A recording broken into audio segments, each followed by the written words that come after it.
Late me start question number 15। 15 में क्या बोला, बहुत अच्छा क्वेश्चन है। A straight highway lead to the foot of a tower. Question number 15 में क्या बोला, a straight highway lead to the foot of a tower.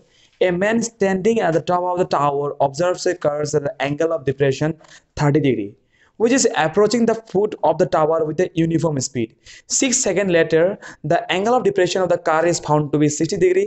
Find the time taken by the car to reach the foot of the tower from this point. बहुत अच्छा question है। क्या बोला है question में कि यहाँ पर एक टावर था, ठीक है ना, यहाँ पर एक टावर था, टावर, और टावर में कोई खड़ा होके था। Someone is standing upon the tower। मानो कि ये एक रोड है, इधर से गाड़ी आ रहा था, गाड़ी, मानो कि ये गाड़ी है आपका अल्टो, नैनो गाड़ी।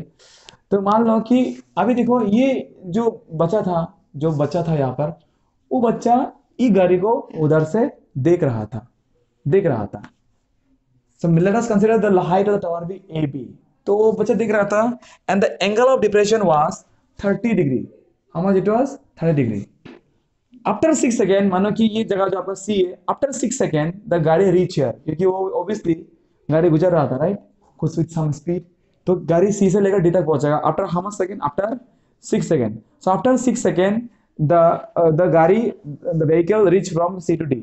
अभी जब उन्होंने वापस देखा इस गाड़ी को उस पॉइंट से, तो क्या पाया, तो क्या पाया कि एंगल ऑफ डिप्रेशन जो है ना, वो आपका 60 डिग्री हो गया। कितना डिग्री हो गया? 60 डिग्री हो गया आपका, ठीक है ना। आपको बोला है कि और कितना समय चाहिए ये डी से लेकर ए तक आने के लिए। ये बहुत ही अच्छा क्वेश्चन दिया, ठीक है, इसमें कुछ और नहीं दिया है। कैसे करें क्वेश्चन को? बहुत अच्छा क्वेश्चन है, बहुत इंटरेस्टिंग क्वेश्चन है। ये क्वेश्चन लगभग क्वेश्चन नंबर 11 जैसे ही है, ये एकदम क्वेश्चन नंबर 11 जैसे हुबहू। क्वेश्चन नंबर 11 में यहाँ पर 15 दिया था, अभी यहाँ पर 6 है, हुबहू सेम है क्वेश्चन नंबर 11 जैसे। So let us do it very simple. अभी देखो, अगर ये एंगल 30 है, ऑब्वियसली ये भी 30 होगा। अगर ये 60 है, ऑब्वियसली ये 60 होगा। ऐसा क्यों सर? देखिए, क्योंकि ये दो पैरेलल लाइन है, तो ये होगा ट्रांसवर्सल। ये जो एंगल होगा, तो ऑब्वियसली ये एंगल वही होगा, क्योंकि अल्टरनेट इंटर एंगल, ये है मीनिंग इसका। तो चलिए करते हैं क्वेश्चन को। सबसे पहले हम लोग लेते हैं ये रेड वाला ट्राइंगल को, ठीक है ना, in triangle A B D, in triangle A B D. तो हमको निकालना होगा ए डी। हम लोग का क्या मकसद होगा, कैसे निकालेगा? सबसे पहले हम लोग निकालेगा सी ए, ये सी है, सी ए से अगर एडी को माइनस कर देगा, सॉरी नो नॉट एडी, सी ए से अगर हम सी डी को माइनस कर देगा, सॉरी सी डी को, तो हम लोग डी ए निकल के आएगा। इफ यू सब्सट्रैक्ट सी ए से अगर सी डी को माइनस कर देगा, तो आपको सी ए निकल जाएगा। वही है आप लोग का मेन मकसद, ठीक है ना। तो आपने जो क्वेश्चन है उसको गिवन एवन लिखो, यहाँ पे क्या कर दिख रखा है, तो आपको डायरेक्ट लिखो to find, what to find, diagram बनाना एग्जाम में obviously, to find time taken to find AD. What is AD? Time taken to reach at the foot of the tower। बहुत अच्छा क्वेश्चन है। तो हम लोग सबसे पहले करते हैं सॉल्यूशन इसका। कहाँ पे करेंगे? In triangle A B D. In A B D triangle tan 60 is equal to AB by AD। What is the value of tan 60? It is your √3। What is your AB? AB नहीं पता, AD कितना है, AD भी नहीं पता। चलो खैर छोड़ते हैं। AD को इधर लेके आओ तो कितना होगा? AD √3 equal to AB। ये मान लेते हैं आपका इक्वेशन 1, जो भी हो। अभी सेम गेम हम लोग खेलेंगे बड़ा वाला ट्राइंगल में। कौन सा ट्राइंगल में? ABDC पे। हम लोग ABC में खेलेंगे। Solution now in triangle A B C हम लोग वही चीज यूज करेंगे कि tan 30 equal to what? Obviously that is A B by मानो कि ये ट्रायंगल हटा दो इसको, इसके लिए परपेंडिकुलर ये हो गया A B by A C. tan 30 का वैल्यू होता है आपका 1/√3 और ए बी का वैल्यू पता नहीं हम लोगों को। ए सी क्या, ऐसे कैसे निकालेंगे हम? What is a C? A C से is combination of two segment C D plus D A. तो लिखो C D plus D A, क्योंकि ऐसे कैसे बना, ऐसे बना A D plus D C या फिर C D plus D A, एक ही बात है कि ना। आप आगे मर्जी लिखो यहाँ पे कि ऐसे इक्वल टू, लिख लो यहाँ पे कि ऐसे equal to A D plus D C, A D plus D C.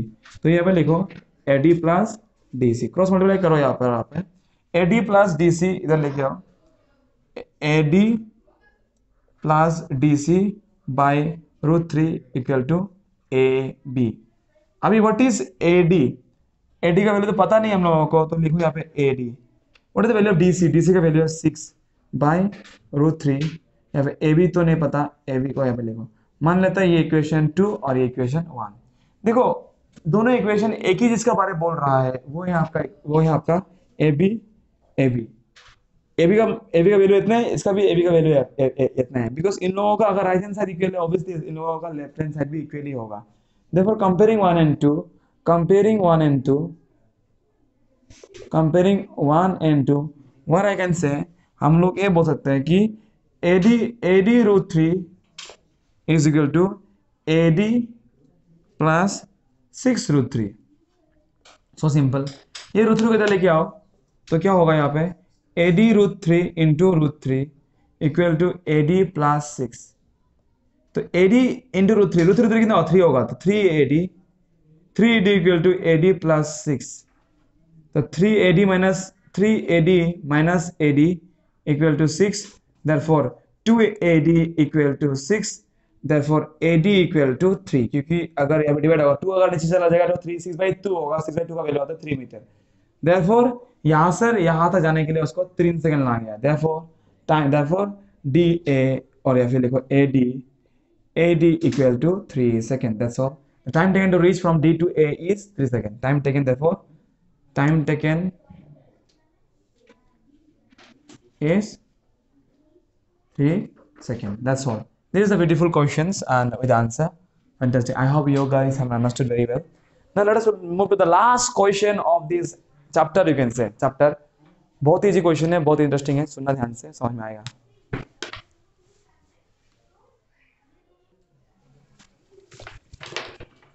Now let us move to the next question, last question, that is the angle of elevation of the top of the tower from 2 points at a distance of 4 meter and 9 meter from the base of the tower and in the same straight line with it are complementary. Prove that the height of the tower is 6 meter. बहुत ही अच्छा question है कि बहुत अच्छा question है कि एक tower है आपका, यहाँ पर एक टावर है, मान लेता है ए टावर है आपका। मानो कि ये टावर जो AB है, ये आपका जमीन है आपका, ये टावर से 4 मीटर दूर, मानो कि ये टावर यहाँ पे C है, यहां से 4 मीटर दूर और यहां से 9 मीटर दूर, ये मान लो 9 मीटर दूर, मतलब ये कितना होगा, ये 5 मीटर होगा। AC से AD तक दूरी होगा 9 मीटर। ठीक है ना, बहुत अच्छा सवाल है। तो the angle of elevation from C and D, इन दोनों मिलके कॉम्प्लीमेंट्री होते हैं। कॉम्प्लीमेंट्री एंगल बोला, आई बोले तो what is complementary angle? If the sum of two angle is 90। What is complementary? Complementary का मतलब होता है, कॉम्प्लीमेंट्री का मंत्र होता है when the sum of two angle is 90, when the sum of the two angle is 90 इसको complementary. तो हम लोग मान लेते हैं कि ये एंगल जो x है और मान लेते हैं ये एंगल जो कितना होगा, ऑब्वियसली 90 माइनस x होगा, क्योंकि x एक होगा तो दूसरा 90 माइनस x होना पड़ेगा, क्योंकि ये है what is complementary angle? Complementary angle का मतलब होता है कि when the sum of two angle is 90 is called complementary angle. ठीक है ना, तो हम लोग मान लेते हैं कि ये एंगल जो x है तो ऑब्वियसली ये एंगल कितना होगा, 90 माइनस x होगा, उसी को कॉम्प्लीमेंट्री बोले हैं। ऑब्वियसली देखो, अगर मानो कि हम दोनों का पास 90 रुपीज है, अगर मेरा पास 40 रुपीज है, ऑब्वियसली आपके पास कितना होगा, 50 रुपीज होगा। दोनों का मिल क्या होगा कि एक का अगर मालूम है, दूसरा को माइनस कर दो 90 से, आपको मिल जाएगा दूसरा वाला एंगल। ठीक है ना, तो हम लोग वही दिमाग लगाए यहाँ पे, कैसे करें? सबसे हम लोग गेम खेलेंगे। सबसे पहले हम लोग गेम खेलेंगे ये छोटा ट्राइंगल में, let us play the game in this triangle, in triangle ABC, in the red triangle. तो गिवन लिख लेना आप लोग खुद से। तो यहाँ पे देखो कि सॉल्यूशन डायरेक्टली हम लोग यहाँ पे क्या चाहिए, 2 निकलना, क्या है आपको 2 फाइंड। सो हियर हम लोग क्या निकालना है, the height of the tower कैसे निकालेगा। सबसे पहले हम लोग कहाँ काम करेंगे, हम लोग काम करेंगे ABC में। तो देखो यहाँ पर इन ट्राइंगल ABC हम लोग क्या लेंगे, 10x equal to obviously perpendicular और बेस। तो इसके लिए परपेंडिकुलर होगा AB और बेस होगा AC। तो AB बाय AC, तो 10x is equal to A B कितना है, ए बी तो नहीं पता हम लोगों को, ए सी का वैल्यू कितना है, ए सी का है आपका 4। तो यहाँ तक हम लोग ये काम को छोड़ देते हैं इक्वेशन नंबर 1। अभी हम लोग गेम खेलेंगे इन ट्राइंगल, बड़ा वाला ट्राइंगल, कौन सा बड़ा वाला ट्राइंगल है, A B D, A B D. तो हम लोग ए बी डी में भी 10 का रेशियो यूज करेंगे, 10 90 minus x, 10 90 minus x means tan theta. तो tan थीटा क्या होता है, P by H, P A B होता है, ए बी और बेस क्या है आपका ए सी। ये बड़ा ट्राइंगल के लिए ये होगा आपका परपेंडिकुलर और इस बेस होगा ए डी। तो ये हो गया आपका A D, 10 90 minus theta, 10 90 minus theta equal to cot theta.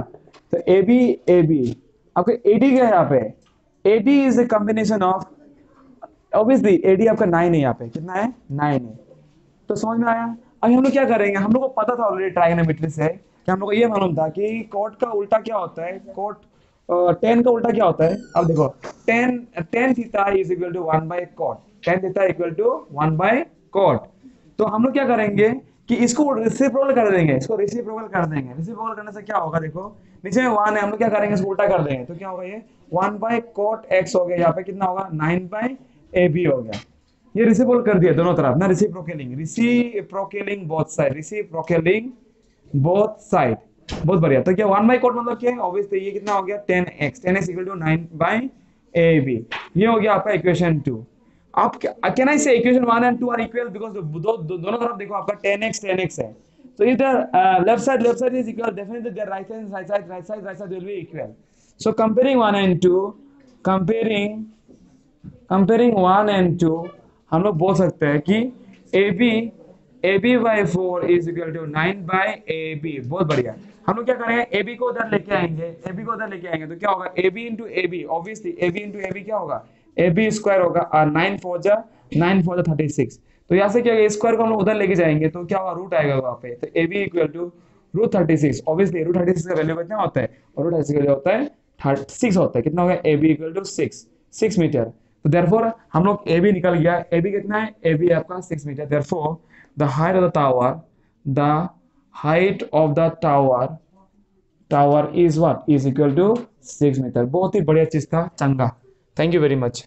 We have completed the chapter 9. In the upcoming session we will start a new chapter। Thank you।